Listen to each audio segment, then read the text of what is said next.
Welcome one and all. This is WESN Content Capital, Face of Sports. And today we want to be talking, just after the first break, we will be talking about sports in Trinidad and Tobago. But I want to start off talking about cricket, because many of you will know that currently the West Indies team is in Zimbabwe playing in a one-day tournament. It's a one-day tournament, and the West Indies have won their first two matches. But there are many questions being asked, particularly about Darren Michael Bravo, Trinidad and Tobago's young, talented batsman who did so well for Trinidad and Tobago in terms of topping the batting for Trinidad and Tobago and scoring so many runs. He scored 3 back-to-back centuries in the 4-day regional tournament as well. And he continued to score runs in the Super 50, leading the team into the finals. Yet still, he has not been selected by Desmond Haynes. Desmond Haynes said in a media conference that Darren Bravo is on the verge of being recalled. We have information that is not true, that Darren Bravo will not be selected for the Test series. And last night, several persons all over Trinidad and Tobago, whether through telephone calls or through WhatsApps on a radio program, were quite rightly upset, calling for the head of Desmond Haynes. Has he been dishonest with the people of Trinidad and Tobago? Why is he treating Darren Bravo in this way? You can look at the score sheets and the records and see the number of runs, over 500 runs scored by Darren Bravo in the 4-day regional tournament, and his performances in the one-day tournament as well. And yet still he's been neglected and others have been selected. Some are saying, and Desmond Haynes has not defended this fact, that he has shown a preference to players from his home country, Barbados. This is not good for Desmond Haynes. Already we all know questions have been asked in the past when Desmond Haynes put his name forward as the coach and he was not selected. And many felt then that when he was brought in to work with Phil Simmons that it would not work because of that relationship. We don't know if it did or did not. We do know that Phil Simmons is no longer there and Desmond Haynes is still there. We do know that Jimmy Adams is no longer there and Desmond Haynes is still there. We await the selection of the team. All of Trinidad and Tobago await the selection of the team, because there are many that believe that should Darren Michael Bravo not be on the West Indies team for the Test series, we may have a boycott of that match here in Trinidad and Tobago. That is what has happened. I've seen it in the past and I've been involved in the past with that sort of treatment. So don't be surprised, Cricket West Indies, that if the Test match in Trinidad and Tobago could be boycotted between the West Indies and India if Darren Michael Bravo's name is not there. Rightfully or wrongfully, we have to wonder what is behind the thinking of Desmond Haynes. Some have said in his press conferences he doesn't answer questions. We have questioned in the past why is it that Desmond Haynes seems only intent on asking others to deal with the senior players. It is almost as if he cannot talk to the senior players. Maybe it is indeed time, as I wrote some weeks ago, for Dr. Kishore Shallow to do the honorable thing and ask Desmond Haynes to say goodbye. Remove Desmond Haynes. Get a new selection team in place. We need some new thoughts in West Indies cricket. But again, how can we say the regional tournament is being used to select the team and a man scores the second highest runs in terms of the 4-day regional tournament and also scores a lot of runs in the one-day tournament, and we know his record since he's come up particularly has been much better in the one-day tournament, and he's not selected and others are selected? Was Shai Hope, the captain, involved in that? We don't know. We can only ask questions because we don't know. And the answers from Desmond Haynes are not conclusive enough to justify any of his decisions. But we await. The country awaits. And based on last night, there could be major protests in Trinidad and Tobago unless proper account is given if Darren Michael Bravo's name is not on the test team selected by Desmond Haynes. Only time will tell. I honestly believe that Desmond Haynes should walk away as the selector. It is the best thing for West Indies cricket. He scores too much anger in West Indies cricket.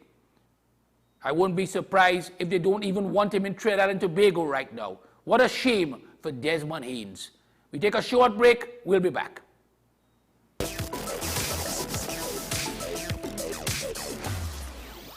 The best laptops and tablets are at dbesttoys.com. Get a Gateway 14.1-inch Ultra Slim notebook or an HP 14-inch laptop at the best prices in TNT. Get the Fire 7 tablet for $474.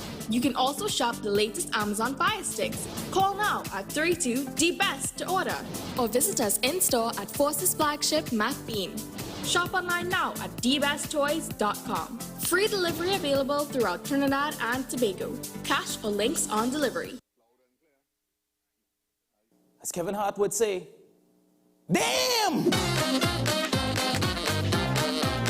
Why we have so much minors out on the streets? There's an after-school program happening there. Side women, don't give up. You know, you can become queen one day. Those companies who are currently looking for their money that they deposited in the Silicon Valley Bank, it's not there. ChatGPT is basically the start of Terminator.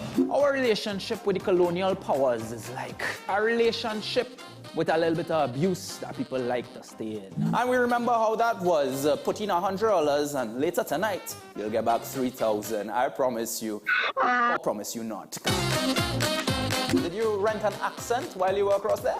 When you're in the proximity of Donald Trump, somehow you adopt his aura. First of all, I thought the $200 would be more than enough. It's $200. I a goat farmer. I had 3 goats. Yeah, 3 goats had 1 cow. You know the name? No, I don't. Right, Messi, LeBron, and Cristiano Ronaldo. And the cow named Haaland. I love Trinidad and Tobago, you know.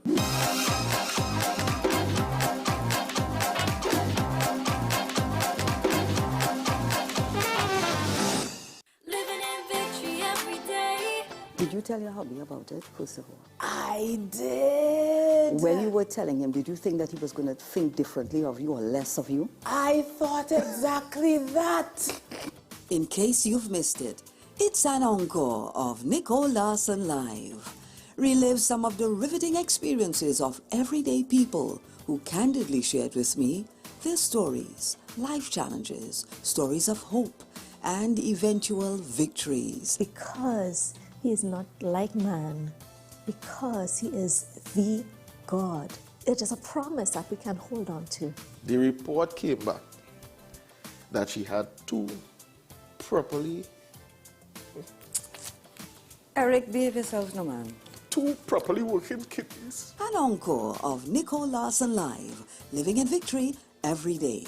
Airing on WESN, the content capital, on Sunday, July 2nd at 8 p.m. Don't you miss it.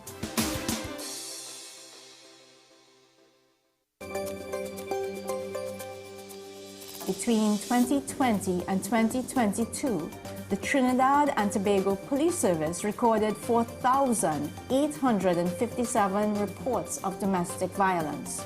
And there was a general figure that 10% of men may be abusers. When we look at the abusers, we found that some of them, it's like a scripted behavior. Let's say my sister, I suspect she's in an abusive relationship. What are the signs that I need to look out for, early signs? What's Up Doc, every Tuesday and Thursday on WESN, Content Capital.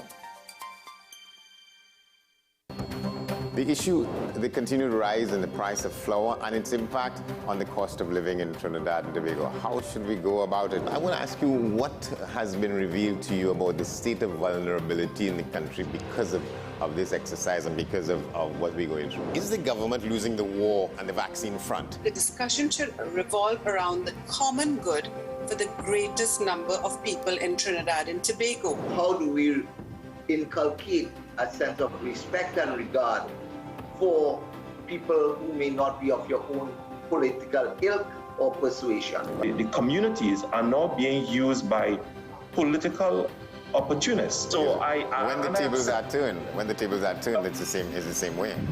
This has been 10 Questions. I'm Andy Johnson, and we'll see you next time.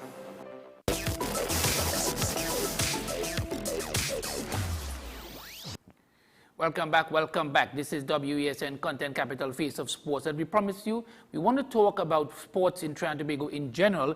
And we have the honor of being joined by Mr. Douglas Camacho, who is the chairman of the sports company of Trinidad and Tobago. Douglas Camacho, welcome. Thank you, Andre. Good afternoon, all.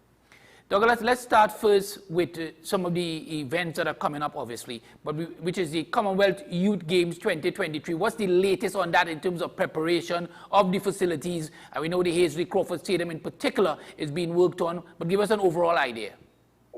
Right. Well, thanks, Andre. Let me say that we are just 42 days out from the games. The Hazley Crawford Stadium, a lot of major work has gone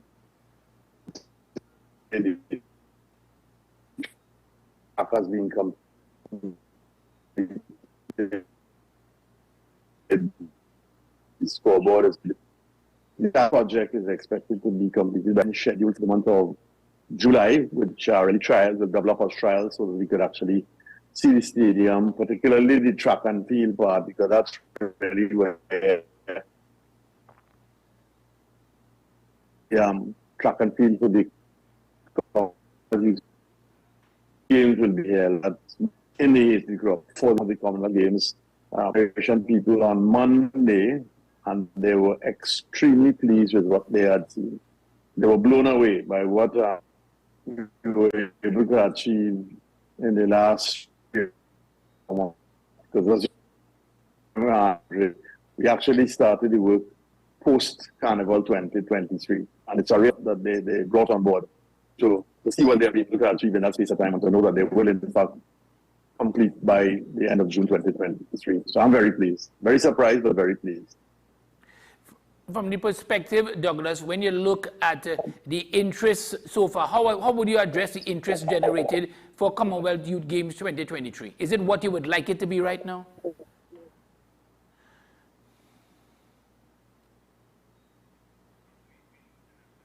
Well, it's never what you'd like. Well, you don't know, because you never know in Trinidad and Tobago what the actual attendance will be at the time. But if I use as a prop to our request for volunteers, and as of last week, Sunday, we had just over 1,500 volunteers. Wow.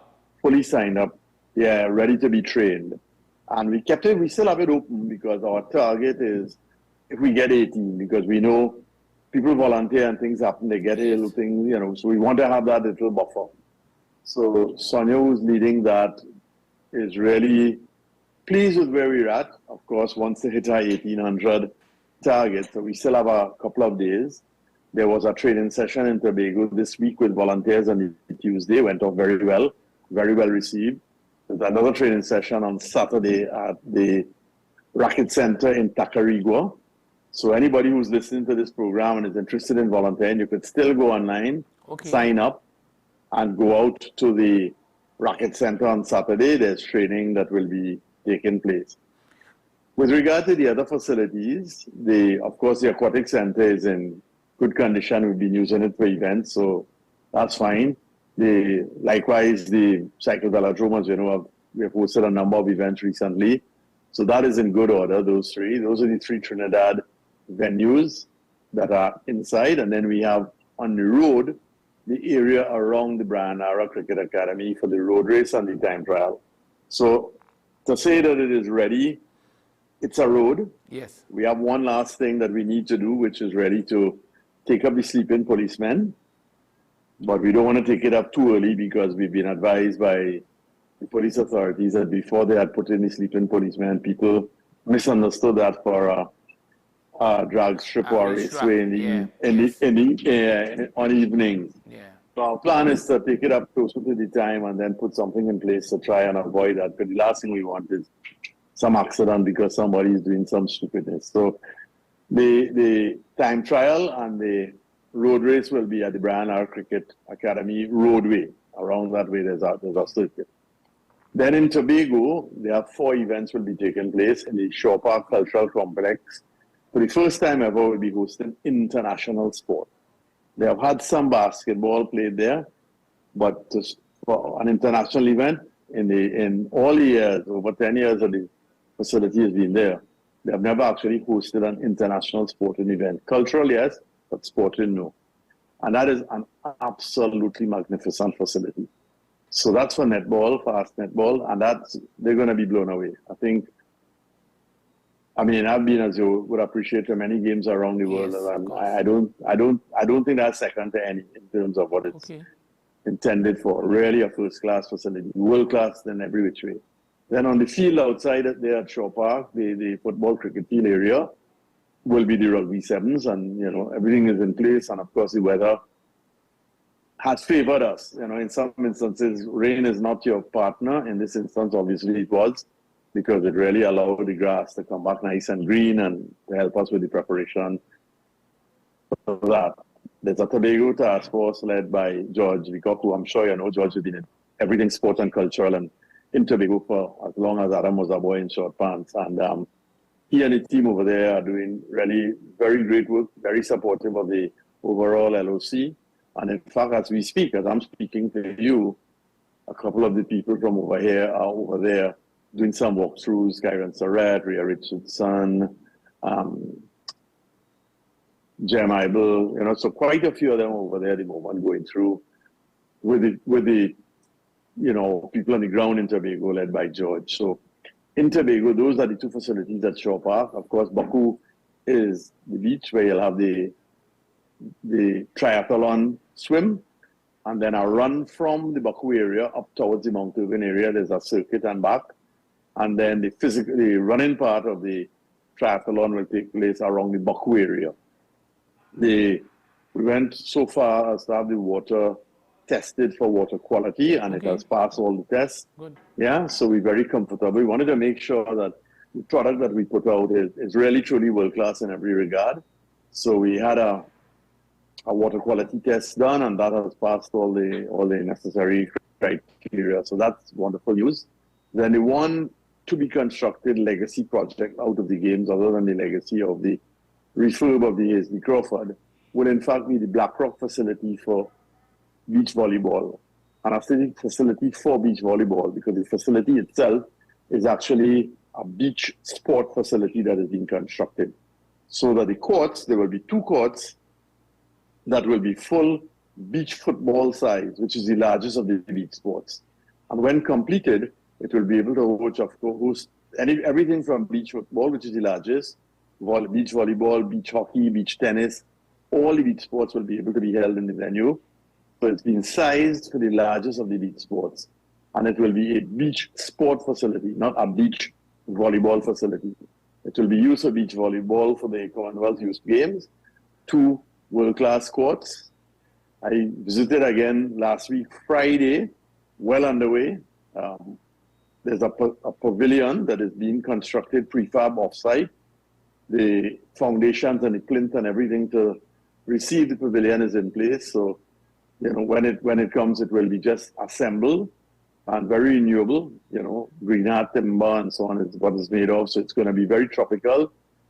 It's going to be a bit of what I would call, in the traditional old-fashioned way, I suppose, a schoolboy mound, that type of berm of earth which you could sit upon and which really, to me, adds character and presence to the venue. The venue ultimately will be able to, will be a legacy item, as it will ultimately host all the other events. There is a test event scheduled for the 23rd of July. We'll be making use of the YMCA that is joining the facility. So we'll have there as a warm-up pool for people doing the try who want to train. There'll be warm-up facilities at the YMCA there at Blackrock. And the physical plant at the YMCA will be made available for the athletes area. So when the beach volleyballers want to participate and want to relax till the next game, because as they'll appreciate, there'll be more than a game a day, they'll be able to have there as a recreational area with all the necessary amenities and everything.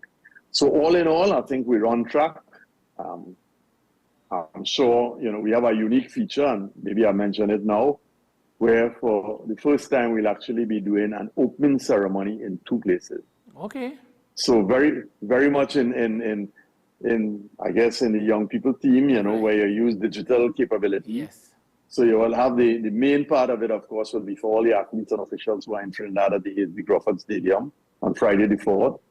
And there will be my words, but I'm not sure if it's the right words, and you'd appreciate it as a fellow associated with horse racing, a simulcast.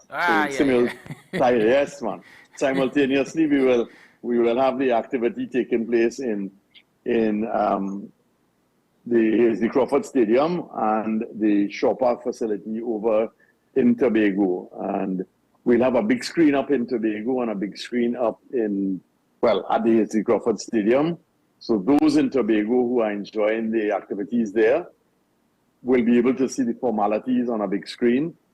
And those who are in the Crawford Stadium will be able to see any formalities that take place in Shaw Park. The theme is very much, you know, local with the characters and so on. So those will be unique to Shaw Park, and you'll have, you know, all the Tobago characters, and then the stuff in Trinidad will have all the carnival characters. So I think it's going to be very exciting. Don't want to give away too much, but it's a first, I'm sure, in the Commonwealth, and definitely for our junior games, absolutely the first. But I guess, as you know, in the world of the young people, digital medium is the world that they live in. So I guess it will resonate very well with them. So yeah, some interesting things are happening. I want to come back to the volunteers. Yeah, let me just give me one last one. Sure, the closing is the one time where we will have everybody assembled. We'll be utilizing the fast ferry, to ferry the people from Trinidad to Tobago for a closing at Pigeon Point. Okay. So a very casual beach type, restricted, of course, only to athletes and officials, etc. Obviously, we can't open it up to the wider public. But the closing ceremony will be there. We'll ferry them over on the ferry in the morning, have that activity for a couple of hours, and then ferry them back in the evening for those who are based in Trinidad. Yes, back to the right. So let's come to the volunteers, because there are a lot of persons, Douglas Camacho, interested in the volunteers. Where can they go in terms? They said online. Where can they go to get that information? Yeah, online to the TTOC website, to the Sport TT website. Okay. So if they go online there, you know, and I mean, again, it's not, and or if they just call into the office, I'm sure they will be able to be directed to the TTOC office. Got the number off the top of my head, and if I go into my phone, I might cut you off. So. That's okay. So from that perspective, is there like an age limit, or in terms of the volunteers, give us a little idea for maybe anyone listening now? Yeah, I would say if any age limit, it would be at the lower end. Okay. Obviously, we don't want people too young, because then there are certain problems with that. But we do want young people, because this is a games that is 14 to 18. So I would say volunteers, definitely under 18s, we hope for, you know, 16, 17, 18-year-olds. If adults, parents are comfortable with children, even 15, you know, who they feel are responsible enough, because remember, you're out there, you're interacting, you could be interacting with the public, interacting with the athlete, etc. So you don't want them too young, and there's no upper age limit. In fact, the interesting thing about it is we probably have 80-20 split. Over 18s in the 80%, and under 18s at 20% of the volunteers today. So I guess, and a lot of retirees. So, you know, it's people taking holidays from their work to come out and spend the week to be a participant as a volunteer in the game. Is there pressure, Douglas Camacho, as the man in charge of in terms of the sports company and chairman of the sports company, is there pressure you feel on the local athletes to succeed? You know, most of the time as the host country, the crowd that comes out to support the host team, there's always pressure that the host team must succeed, win something. Yeah, well, there's always that. And, you know, I would imagine if one looks logically at in the international world of sport, one would say our best chances would probably be in track and field and cycling, you know, and maybe in swimming we would you know, acquit ourselves well. But what you see happen at the moment, even in the beach volleyball and the rugby, I mean, we talking rugby sevens, we talking the best rugby teams in the world at the Commonwealth. So you'll have, you know, Australia, South Africa, New Zealand, the All Blacks, you know, Fiji, you know, and in UK, it's not UK here, so you're getting all the powerhouses, Scotland, Ireland, exactly. So, you know, rugby sevens, I'm sure we'll do well, but you know, to say that a medal, I mean, you know, trainees, we judge success on medals and not necessarily, you know, the performance being better than your best and the PRs and all those other things that real sportsmen would measure it on. And then netball, of course, again, is netball Commonwealth, very much a Commonwealth sport. So you'll have all the world's best here as well for that. Again, the Australians, New Zealand, South Africa, Jamaica, England, etc. So I think, again, we're going to acquit ourselves well, but to say that I would be very confident of a medal or, you know, to put pressure on the athletes to say a medal is expected, I would say what is expected is you will do your best, put your best foot forward and you know, deliver on it in that way. Triathlon, I'm not familiar enough with the international triathletes at the youth level because this is a youth game. Yes. But there are countries that do have a history of producing the world's best in triathlon, and Trinidad is not in the top echelons there. So, you know, again, I anticipate that the athletes who will be representing Trinidad and Tobago will do their best in this event, and I know that they're very exciting. And if you've been following the triathlon events over the last year, the ones who are representing Trinidad, virtually every time they have participated, they have significantly reduced their times. So, you know, I think they're going to really be there, and, you know, local conditions, local crowd, as you say, behind them. Hopefully they will acquit themselves very well, at least with PRs, PBs.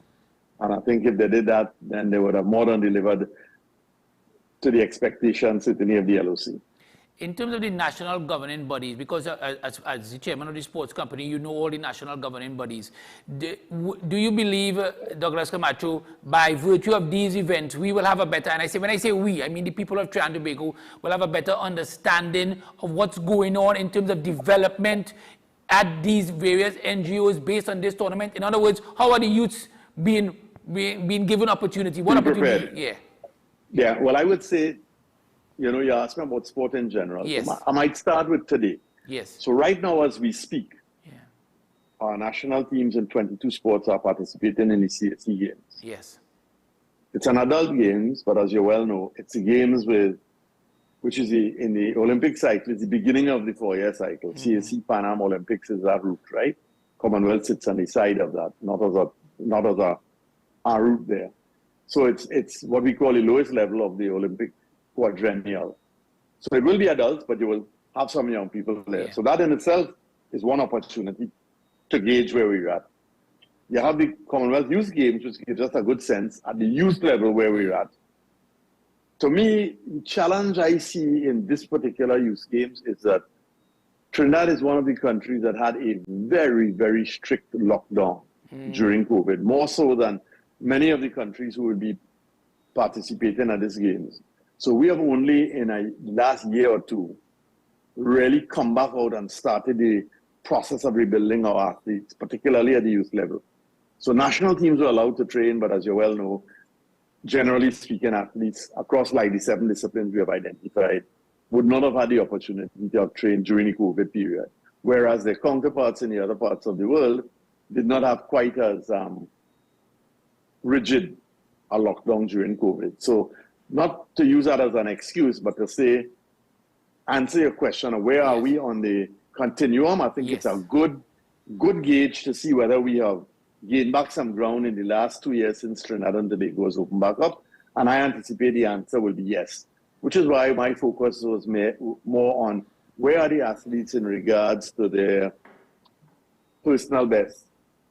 How you know, if you look at the team sport, how has netball and rugby sevens progressed as regards where they were at when the COVID reopened, and you know, you had netball going to Dominica recently. How have they advanced and where are they on that continuum? So I think it's a good measure. If you take it right up to the highest level, as you know, the World Championships in track and field will be taking place shortly, and that again would be a measure then up at the elite level at this point in 2023, which, as you know, it's going to be a very concentrated Olympic quadrennial because you have CSC Pan Am Olympics all in the space of a year. I want you to hold, you know, I want you to hold that thought. Paris is next year. Yeah, I want you to hold that thought there, Douglas Camacho. We're going to take a short break for the news. When we come back, Douglas Camacho is still going to be with us, and we're going to continue talking about sports, all the other sports that fall under the sports company, what's going on in terms of development. Take a short break for the news. We will be back.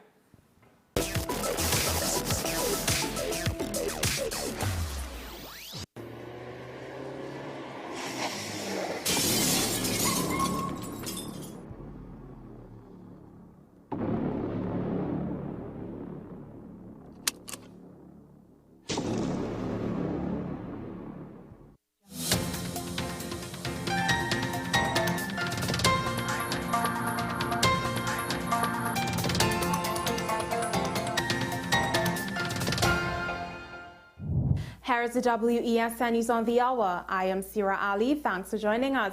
Here are the headlines. Taharka Obika claims racial intolerance was a major factor leaving the UNC. 5 suspects held and 2 stolen cars recovered by the TTPS. Regionally, Bahamas announces plan for gun amnesty to tackle gun violence. And internationally, Ocean's Gate Titan CEO ignored safety warnings. Now for the details. Former UNC executive member Taharka Obika claims he was not offered anything to join the People's National Movement. Obika said he was the one who contacted the PNM and admits that racial intolerance was one of the main reasons why he departed from the UNC. Obika suddenly quit the opposition party and debuted with the PNM last Friday, after functioning as a member of the UNC's executive and chief economist at the office of the opposition leader. 5 suspects were held. 2 vehicles, which were reported stolen, were recovered, and quantities of ammunition and marijuana seized by officers during a series of intelligence-led exercises this week. In the Port of Spain Division, Task Force and K9 branch officers conducted an exercise between 3:30 a.m. and 9 a.m. on Wednesday, 21st June, during which they proceeded to the Belmont district. There, they executed a search warrant at the home of a male suspect, where they found a black plastic bag containing a quantity of assorted ammunition. 5 male suspects who were in the house at the time of the search were arrested in connection with the find.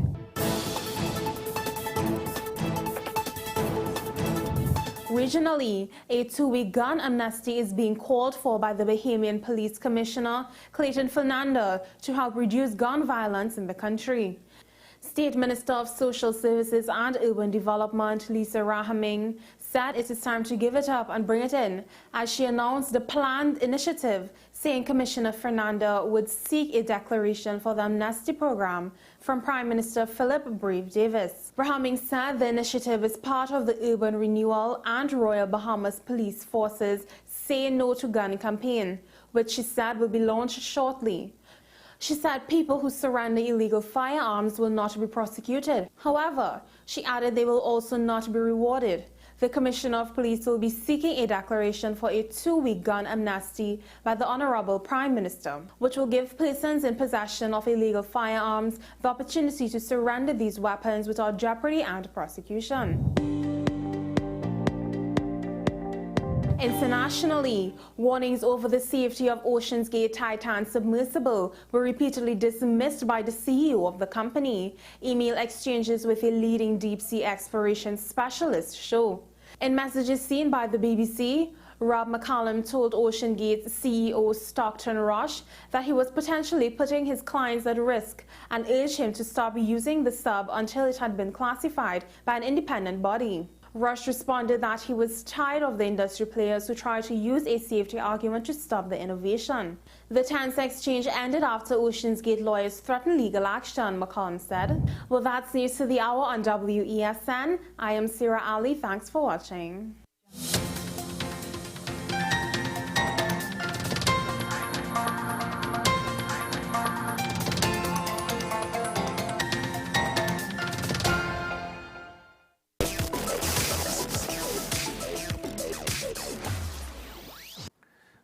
Welcome back. If you join us after the news, we are talking here on WESN Content Capital Face of Sports with Mr. Douglas Camacho, the chairman of the sports company of Trinidad and Tobago. Douglas, before I switch and talk about some of the other sports, overall, would you say that the reception for this event by the NGOs has been what you wanted?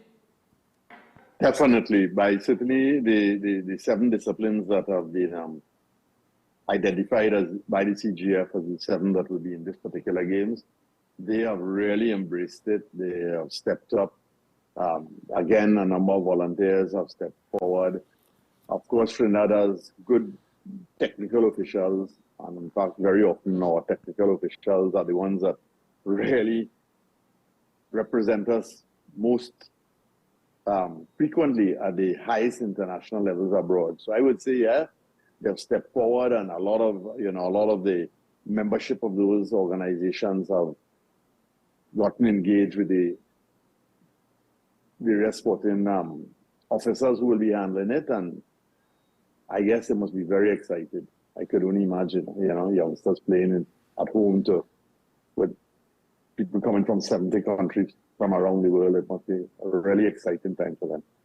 All right, Douglas. So let's talk a little bit about some of the other sports. I'm going to call some sports. Let's start with boxing. Recently, and I know you had you had the hat of president of the Trinidad and Tobago Olympic Committee, and recently we heard, yesterday, we heard that the IOC said that they done with the International Boxing Association, so they want nothing to do with them. There will still be boxing in the Olympics, but they want nothing to do with the association.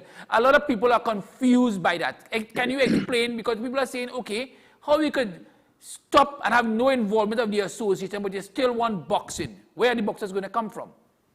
Right. The challenge with that has been that there's been a lot of confusion surrounding boxing for a while now. And for the last 2 Olympic Games, it was very uncertain up till the very end whether boxing would have been a part of the games or not. Yes. And what the compromise then ended up as was that the IOC stepped in and they coordinated the boxing, but they did work alongside and with the International Amateur Boxing Association. They gave them ample time to, I guess, in their mind, in the IOC's mind, to get the house in order to the point where they, the IOC, would be prepared to say, okay, we're confident now that everything is in place, that some of the many allegations that would have happened in the past are likely to occur in the future, and therefore here, we embrace you back in the fold. That has not been the reality from the IOC's point of view, and they have repeatedly said it along the way so that there would have been no surprises. That in their mind, the International Boxing Association was just not making the efforts to correct what they perceived as the shortcomings that created the problem.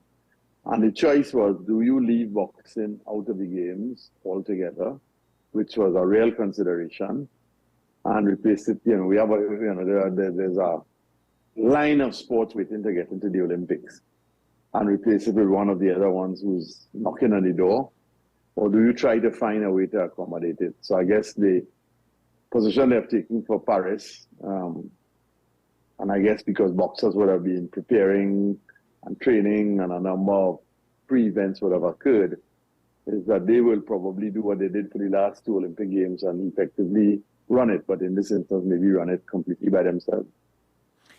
That's the IOC, not the idea. What does that mean for boxing in Trinidad and boxers in Trinidad and Tobago? How will they be affected?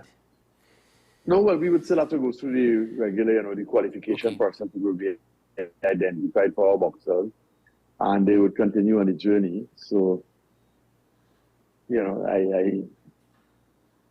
from our perspective, I don't think it would affect us in a dramatic way.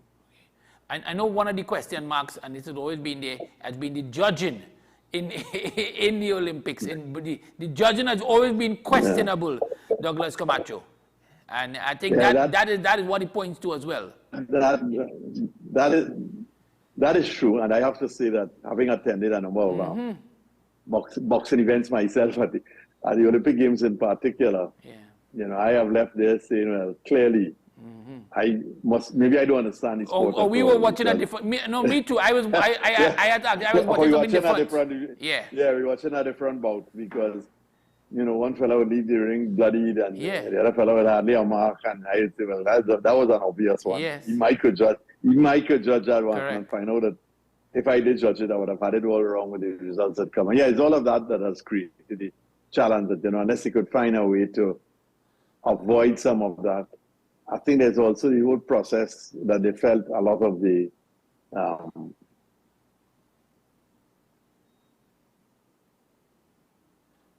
in terms of the boxing, yes, because we're talking boxing, obviously, and the situation in boxing. Journey. Yeah. And what happens, yeah. I mean, boxing, particularly as it affects the Trinidad and Tobago boxers, yeah. So yeah, no, it's going to be interesting to see what comes out of it ultimately. Let's talk a little bit now about one of your favorite sports, hockey. I must talk about it because we have to say congratulations, certainly, Douglas Camacho, to the men's men's five hockey, men's hockey five, right? Hockey five, they call it, right? I thought the team did extremely well, given all the problems they would have encountered before, to adapt so well and qualify for a World Championships, Douglas Camacho. The women just missed out, but the men made it. What are your thoughts?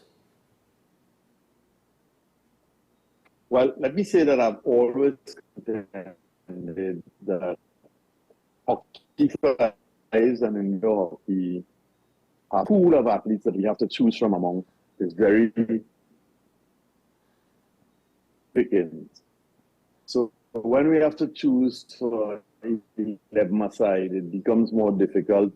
When you select a squad of 18, as the case may be, and you go to our games, our standard, when our first, we find it very difficult to have sufficient depth to keep the standard of play consistent for the full duration of our game. Now, not to say that we aren't competitive internationally at the 11s game, but when we drop down to an indoor of 6 or 5 fast fives, then what you have is a pool that is deep enough that if you have 10 athletes and you do the rotations, we've always been able to produce 10, 12 good world-class athletes. That a struggle when we go beyond that, really, to get that pool that is really, if you have good 18, which is what you really require. You really require good for the highest level internationally at 11s. And while we working our way to that, has always been difficult. In fives and indoor, and we have already qualified, twice we participated in finals in men and once with the ladies. And, it really was no surprise to me in the men's case, in this instance, in the fives.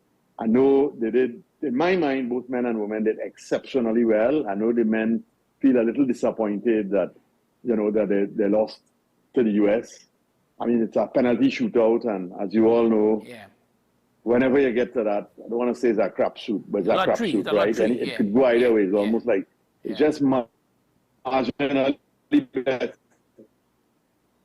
It is. It's marginally better than tossing a coin, right? At least it has an element of skill, but still, and that we lost to the USA at the final hurdle. Well, yes, maybe we had qualified already for the finals, and therefore maybe not mentally we didn't approach it with the same passion as we did earlier to ensure the qualification. The objective was to get to the finals. So we're there in the finals with the men. In the case of the ladies, heartbreaking in that if you had a chance to see the clips of the Trinidad USA game, I mean, that was, if our ladies were able to maintain that standard in the playoff for third and fourth, they would have certainly got the bronze medal, and I think, if I use the sporting metaphor, that used up the adrenaline and had come off of the high of the adrenaline and just weren't able to take it back up and do it a second time for the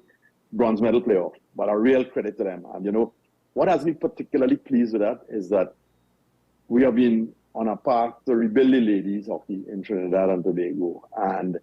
And we started, if you remember, with the Pan Am Challenge in Peru.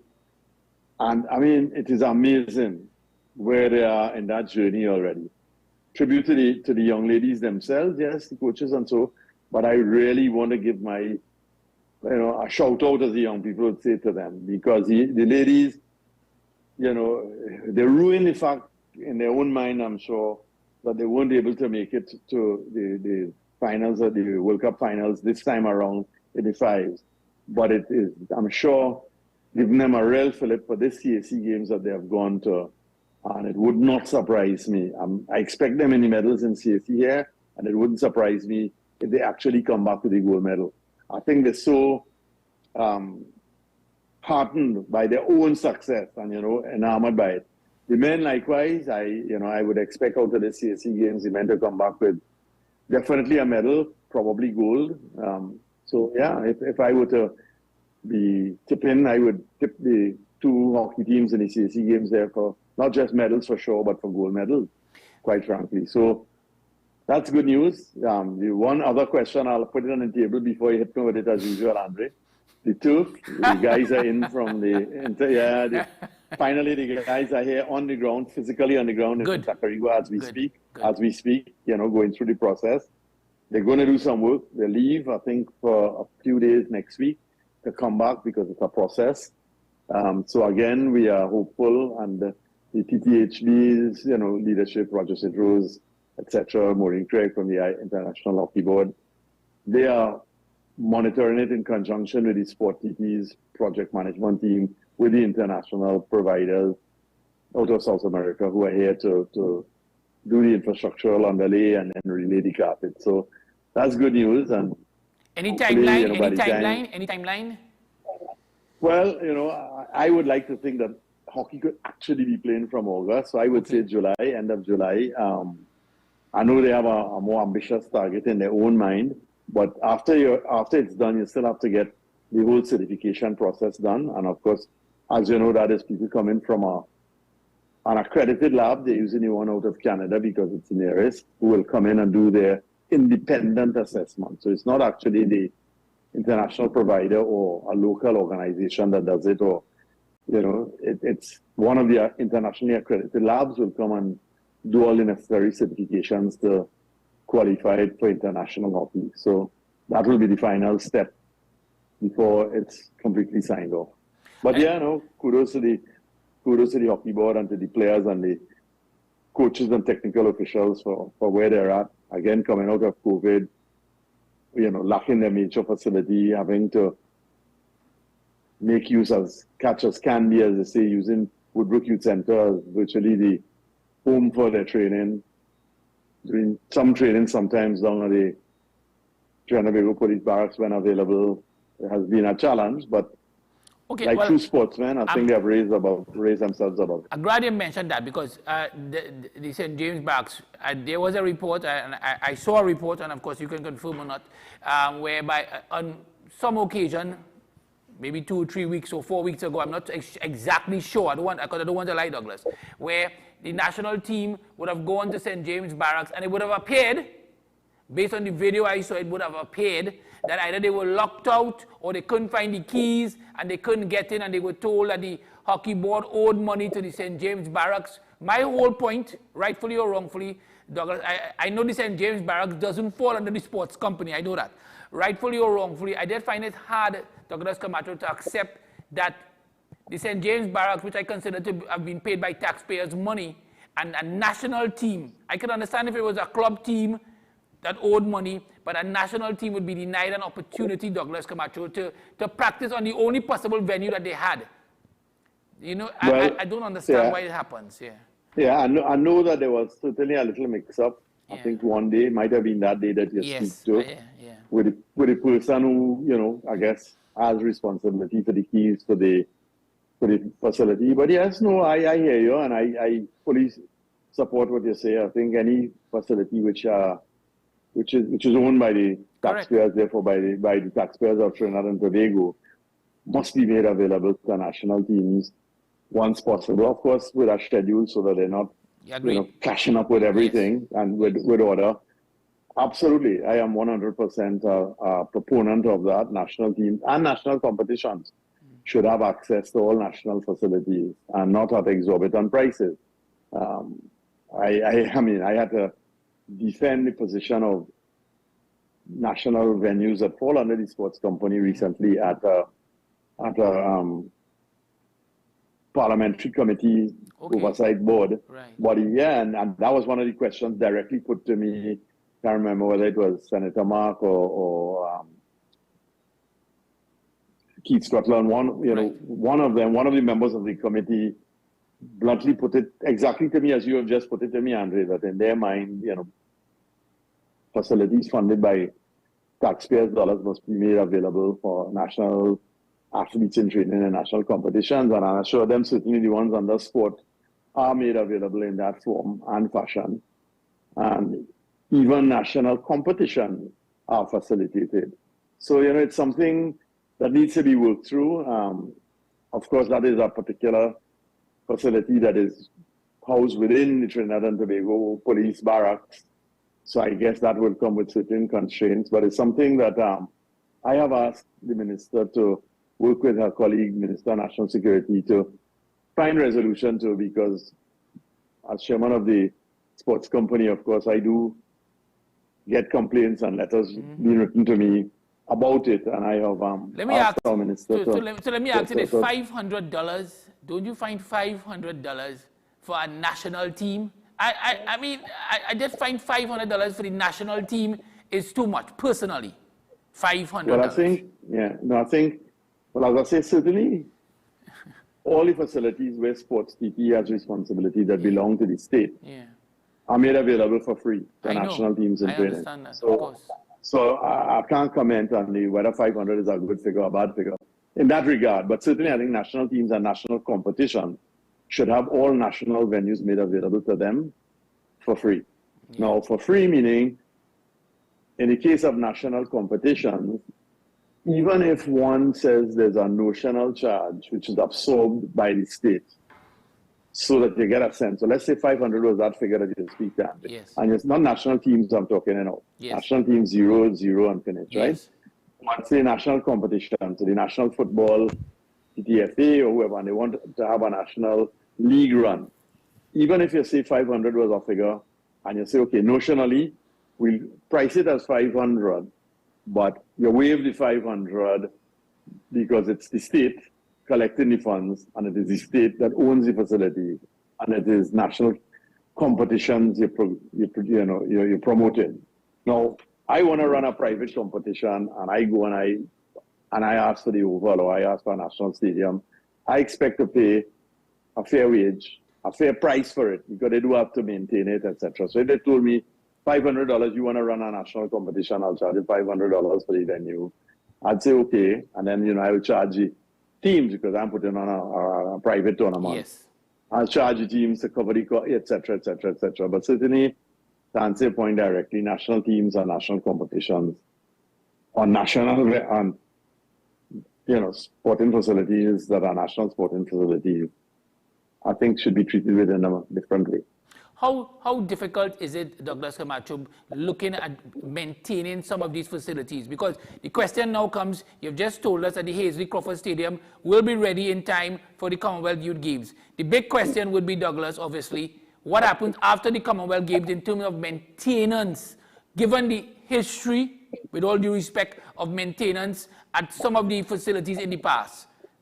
Yeah, maintenance has definitely not been the strongest forte of Southern people, generally speaking, and this isn't to do with any one government. I mean, as long as, from as far back as you go, 50 years if you wish, which I have been in sports administration, maintenance has been our Achilles heel, quite frankly.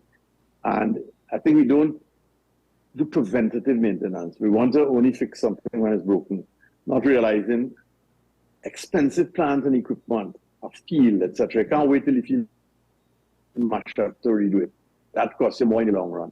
So we at the sports company have a planned maintenance program, preemptive. Of course, the challenge, of course, is funding. To be able to have a proper, proactive maintenance program, you've got to get adequate funding. And I could speak for the sports company, not in this case the TTPS, who I imagine has the same challenge, right? Yes. But in our case, we are unable at the moment to collect revenue for that purpose. So we are all we are completely 100% dependent on grants from the state through the national budget, through the Ministry of Sport and Community Development to get our funding for anything. What we are working towards, and it also came up at the same parliamentary committee where they asked about that. We're in the process and have been trying to persuade the powers that be to do what is required for the sports company to be enabled to collect revenue so that we could do programs like advertising, rent out the venue for other events. And I have no problem.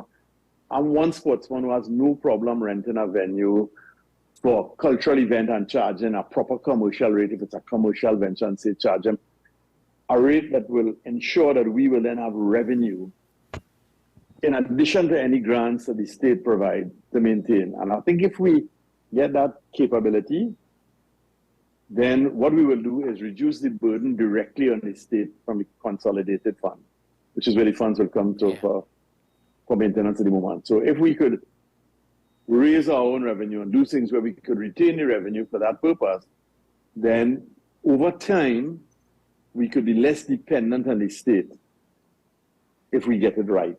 But at the moment, we 100% dependent on the state. And I think that is, in essence, possibly why you're here, why you see the TTPS is, quoting the rates that you mentioned to me. Yes. Because they know it's expensive to maintain a facility. And maybe they're not getting a grant either. Maybe they have to depend on a grant and supplement it. So they try charging an economic rate, which they work out as an economic rate for them to do it. But what we have seen happening as a result is nobody using it. Correct. So it's a funny thing, it's a chicken and egg. So you have an expensive facility, nobody uses it.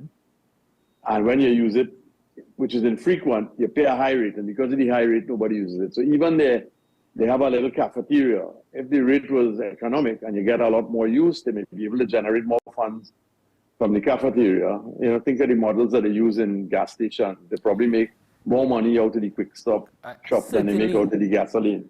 Certainly. So, if maybe TTPS could look at that model, as I say, unless and until such time as the government decides, look, put out with all the other sporting facilities and treat with it so that there is in fact a grant specifically for the maintenance of that, which would be my recommendation. Yeah. No, and it's a good point. I think if I get an opportunity, I certainly would mention it to them. As you go, what message would you send to the people of Trinidad and Tobago as we look ahead positively to the Commonwealth Youth Games 2023 scheduled for August the 4th to the 11th in Trinidad and in Tobago?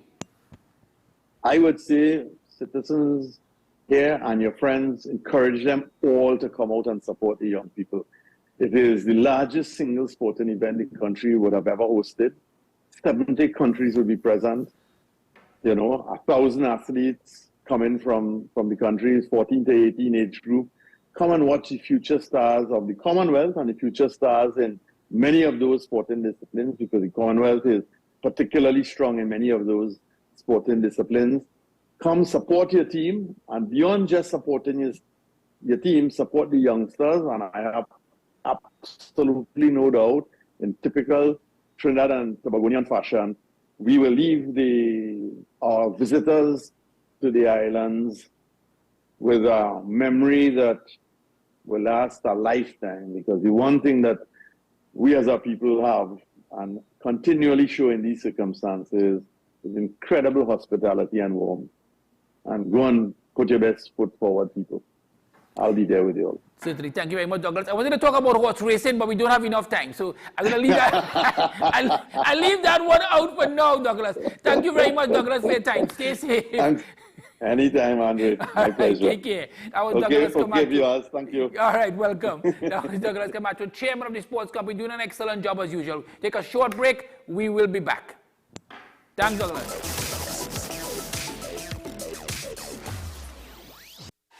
FanZone, your reliable, authentic supplier, has just gotten better. You can now visit our website www.fanzonett.com for your authentic wear and collectibles. The only place where you can use both your Visa debit and credit cards. Visit our website fanzonett.com to make your purchase today.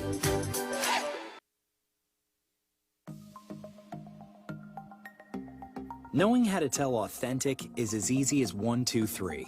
Find it, match it, search it. Step 1. Find the style number on the tag.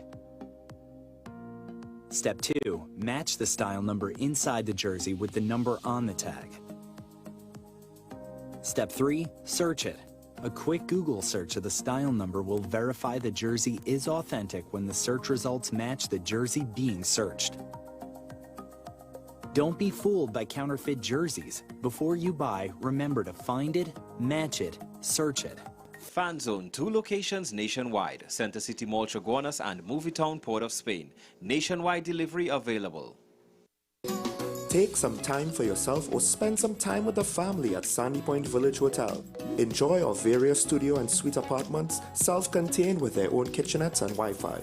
We also have our famous 100-foot swimming pool and our beachfront restaurant, The Steak and Lobster Grill. And our location in Crown Point puts us near the center of activity from the nylon pool to the local nightlife.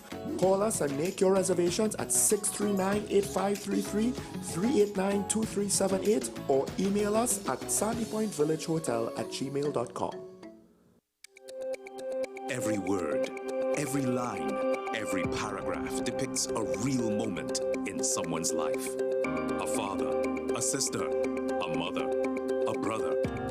We at Newsday are dedicated to you, the people, and through independent, unwavering journalism, strive to always bring your stories to life.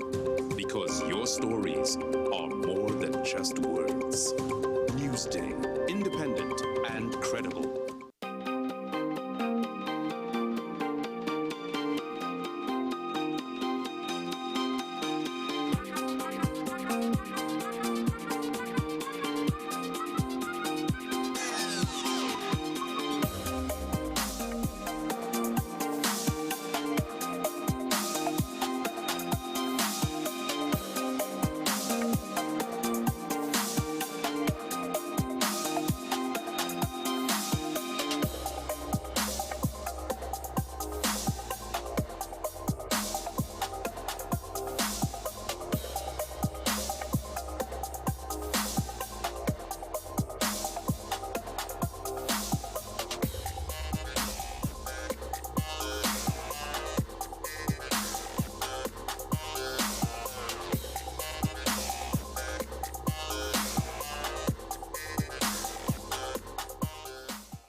Welcome back, welcome back. Much thanks to Douglas Camacho, the chairman of the Sports Company of Trinidad and Tobago. Don't forget, the Commonwealth Youth Games 2023 is less than, well, that's about 42 days away. August the 4th to the 11th, 3 disciplines in Trinidad and 4 disciplines in Tobago. Volunteers still needed. You go onto the TT, Sports Company TT website, or you go to the Trinidad and Tobago Olympic Committee website, put in your name, and you can be in that meeting tomorrow. So don't waste time, people. If you want to be a volunteer, this is your chance, this is your opportunity.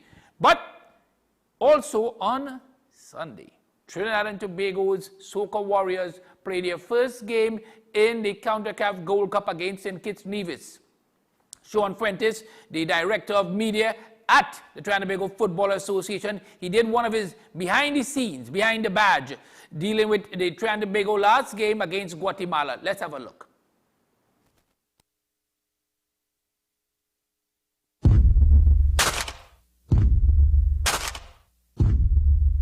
Trinidad and Tobago, Guatemala!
already. 2 weekends done. It's important. Watching more before we go. Make sure this will kick off at 6 o'clock.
executed the game plan any better.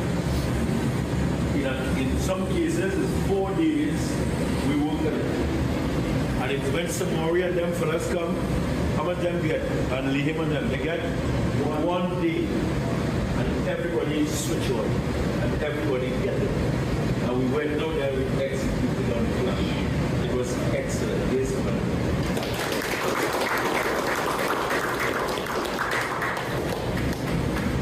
days like this, coaches and staff will be sometimes they do not happy on you, right? Because it means that we're reaching people, right? We're leading on club. This is real official debut, but that game was not a real game today.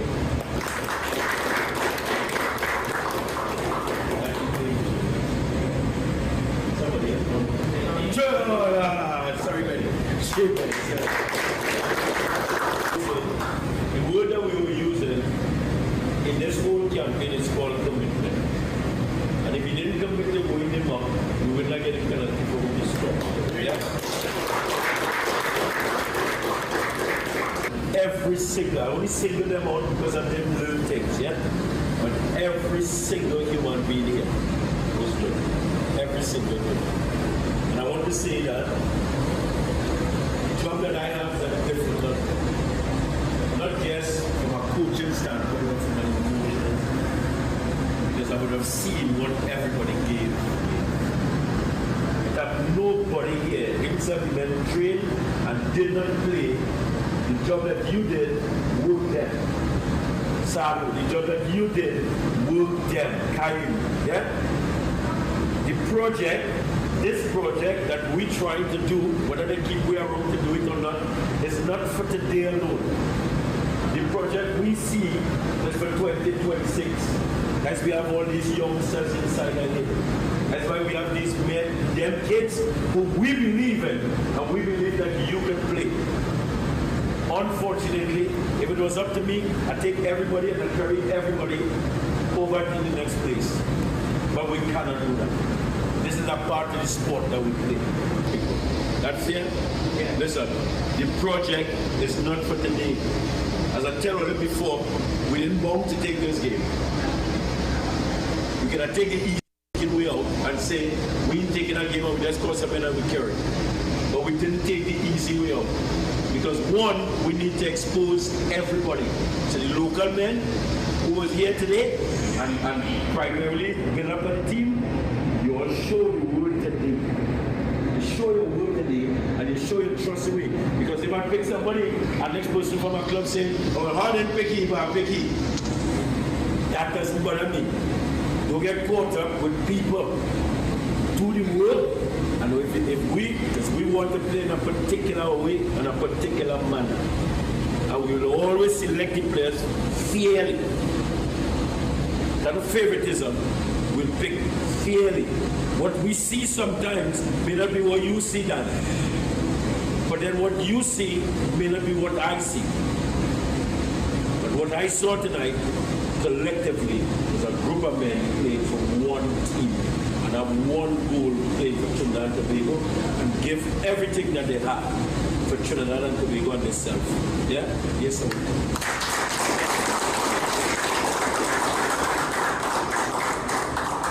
No, so we go back, we get some dinner, and then we will talk to men individually, right, as well as collectively. We'll talk to them. Sorry, I can't carry everybody with that.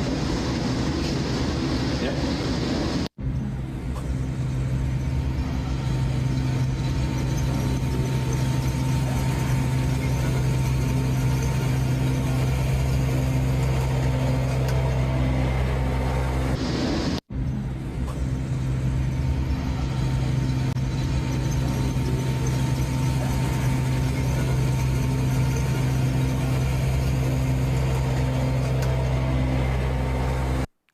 Thank you very much, Sean Fuentes, for giving us that Behind the Badge 2023. Next up, he says, it's the Gold Cup. It is indeed on Sunday.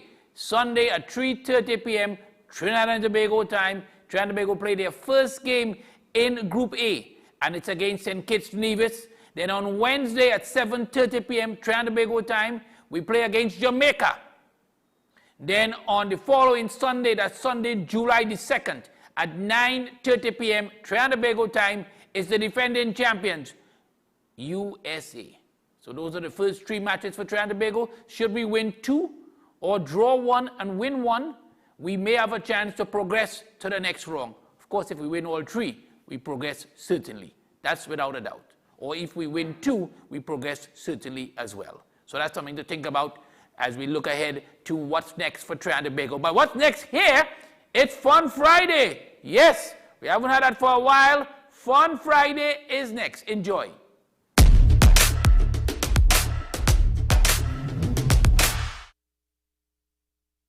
Right, so here it comes now. Fun Friday. We want you to enjoy all of these Fun Fridays, one after the other. Enjoy and just be happy.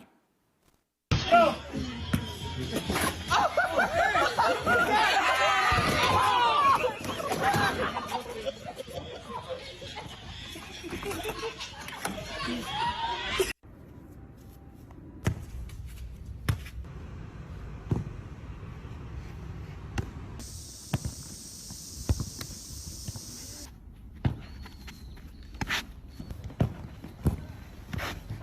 Obra de arte de João Matos, assistido por Alex Merlin.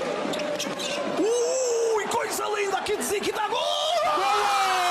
So I was drilling chokes with my female student, and one of the boxers interrupted us. So after instigating his male ego and giving her a nice pep talk and believing in her, what ensued was mayhem. She gets a hold of him and chokes him right. The commotion makes another boxer come in. Maybe he was trying to flirt, whatever, but to his shock, she's dangerous. She chokes him out. Another boxer comes in thinking everyone's being too nice, trying to flirt, so he tries his hardest, right? He gets choked out, right? So another boxer's like, okay, this gotta be hype. What's going on? And of course, he gets choked out. Despite all this, she was still being underestimated until she got a hold of his neck. This right here is the power of jiu-jitsu against an untrained opponent. This is what the art is for. Afterwards, we all hung out. The boys was wrestling. The mat was filled. It was like a cookout, all because they underestimated her.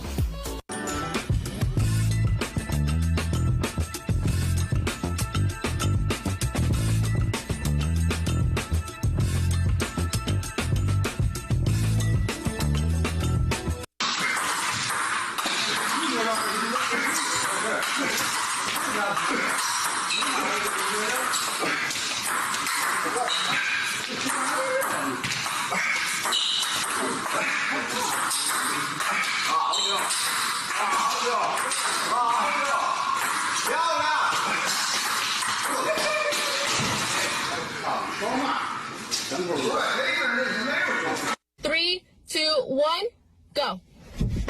Okay, fingers in. Okay, seatbelt comes off. There we go. Loop in.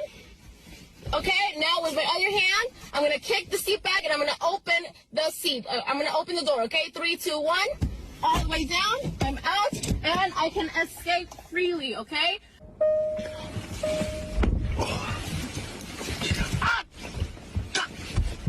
Two fingers. Two fingers. Seat down.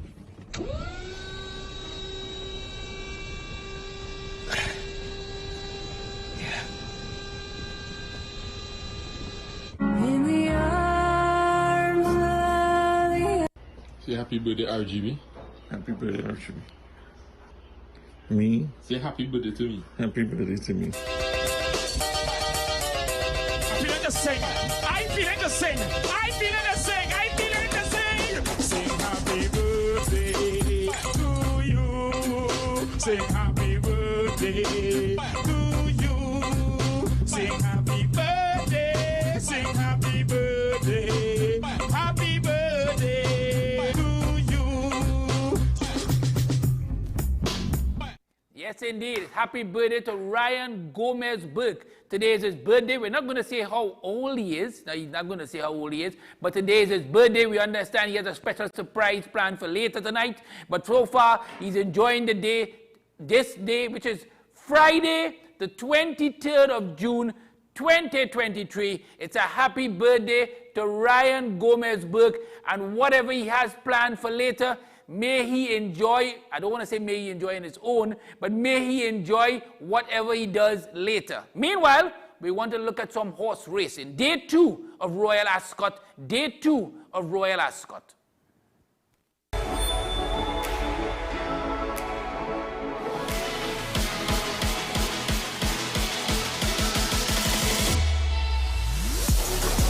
Inside the furlong they come, still State of Rest. Baybridge has got to his quarters. State of Rest is fighting on tenaciously though, and he's going to fend them all off to make all for Joseph O'Brien and Shane Cross. State of Rest wins the Prince of Wales' stake. It takes a lot to win a Group 1, never mind 4, and you know, in all different countries, continents, you name it, he's done it all.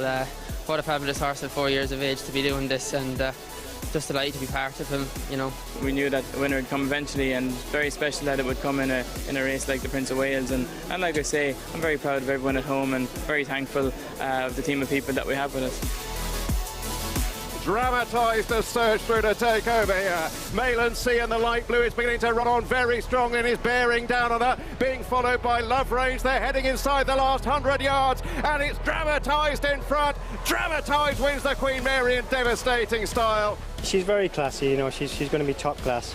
Probably one of the fastest fillies of 2-year-old fillies I've ridden, and probably one of the best. So yeah, she's in great hands. And in front, it's Zechariah. Eldar Eldarov is trying to catch him. So also is Harfit. These two bearing down on Zechariah and Colin Keane. Eldar Eldarov, the judge will have to split them. Yeah, I thought I got there. He galloped out so well after the line. I ended up nearly at the round mile start, so I hit the line very strong. My first winner was tremendous, and I was emotional, but this meant a lot. But Saffron Beach is clear by 3 lengths. She's giving weight away to all of her rivals, and she's won in magnificent style. Saffron Beach easily. Delighted with her, and obviously she's a Group 1 winner already, so you know, you would suggest that she go back up to that level now. It's Dark Shift with a half furlong to cover from Intelligent and Tempers. Dark Shift all out. Intelligent sticking to the task. Dark Shift wins the Hunt Cup from Intelligent Tempers. 17, 18-year-old kid when I first came over. Pip and Charlie put me up in their own house, and we've been great mates ever since. So to ride a special winner for him is very emotional. That's what I'm in the game for, to go racing and take my horses. And you'll never leave it? No. Not until they're nailed it down. Rocket Rodney and Little Big Bear together. Head is buoyed between those. They race to the closing stages in red. Rocket Rodney in purple. Little Big Bear. He was big enough today, though. Little Big Bear to Rocket Rodney and behind. When they're that big, I always think it takes a while for them to become strong and to use their body, if you know what I mean. You know, so he's a big horse and good weight, good size, and no, couldn't be happier really. down the near side, still pressing hard. Rising Star from Random Harvest, and a great finish to the Kensington Palace. The last 2 months, they've really started to turn the corner, and the horses are looking well, and they're running well, and to come here on Royal Ascot Week capitalises it, and you know, puts us back up there. So. More towards the right-hand side, the stand side, Shayak is showing speed with Mon the sleeve, and then behind these on the stand side, No Name Mets is being driven along by Frankie Dettori, Toca Madeira, as they race on inside the final 2 furlongs, and doing well on this side also is the Fixer, racing now to the final furlong, far side. It's Valiant Force that leads to elite status, chased by Malk. On the stand side coming through is His Majesty now, as they race up towards the line. Valiant Force perhaps doing best far side, chased by Malk and elite status. It's Valiant Force that wins the Norfolk. From Malk in second, elite status far side, His Majesty down the near side. A very open-looking race, but Wonder Legend has come through to lead and is committed by Dan Muscat, but Perfuse is quick to challenge, and so too Tagabawa, and then Burglar's running on with Bertinelli, and on the outside Cloudbreaker. Perfuse now leads. Perfuse from Tagabawa, Valiant King in behind is staying on well. Down the near side, Cloudbreaker, also Bertinelli in the purple cap, and Desert Hero coming through in the royal colours. They race up towards the line. Desert Hero squeezing through between Valiant King and Bertinelli. It's going to be close. Desert Hero for the King on the near side of Valiant King. Then in third it was Bertinelli, followed by Cloudbreaker, Perfuse, Tagabawa and Land Legend. Here comes Alasifa out wide in the blue and white now. They're racing inside the final quarter mile. Warm Heart now just goes on from Sea of Roses and Crown Princess. Alasifa's now shaken up towards the outside, racing inside the final furlong and a half, and it's Warm Heart who leads the way under Ryan Moore from Crown Princess. Running up then is Lumiere Rock and then Sea of Roses. Alasifa is beaten as they go inside the final half a furlong. It's Warm Heart who's strong to the finish, and Warm Heart will win. Warm Heart has won the Ribblesdale. From Lumiere Rock, Crown Princess and Blue Stocking tight there third and fourth. Then Sea of Roses clear. All right, welcome back indeed. So as we go, much thanks to Douglas Camacho, the chairman of the sports company of Trinidad and Tobago, talking to us about what's going on in sport. In particular, looking ahead to the Commonwealth Youth Games that start on August the 4th and finish on August the 11th. Being held in 2 places, Trinidad, 3 disciplines, Tobago, 4 disciplines. So a lot to look forward to. And remember, if you still want to volunteer, Commonwealth Youth Games 2023, they are still taking and looking for volunteers. You go onto the sports company TT website, or you go to the Trinidad and Tobago Olympic Committee website, sign in, put your name, your number, and all the details, and you will be contacted. And who knows, you could be a volunteer come August for the Commonwealth Youth Games 2023. As we go, we say great thanks, much thanks to Sean Fuentes, the Director of Football Media, that is, at the Trinidad and Tobago Football Association, for behind the badge. Don't forget, the Trinidad and Tobago football team, the Soca Warriors, in action on Sunday in their first match at 3:30 p.m. against St. Kitts Nevis. Great work as usual from Aaliyah. Thank you very much, Aaliyah. Thank you as well, Neil. Great work as well. Josh with those brilliant promos. Rodney, Keaton, Sean, Josh, Mael, and the birthday man. The birthday man, Ryan Gomez-Burke. Today is his birthday. People are asking me what is his age. I'm not going to do that. Today is his birthday. As I said before, he has a special, I understand, I've been told this by Josh. I must tell you, Josh told me this. He has a special birthday surprise for later. Don't know with whom, how, when, why. I have no details, but I know he has a special surprise on for later. Happy birthday to Ryan Gomez-Burke. As we leave, goodbye.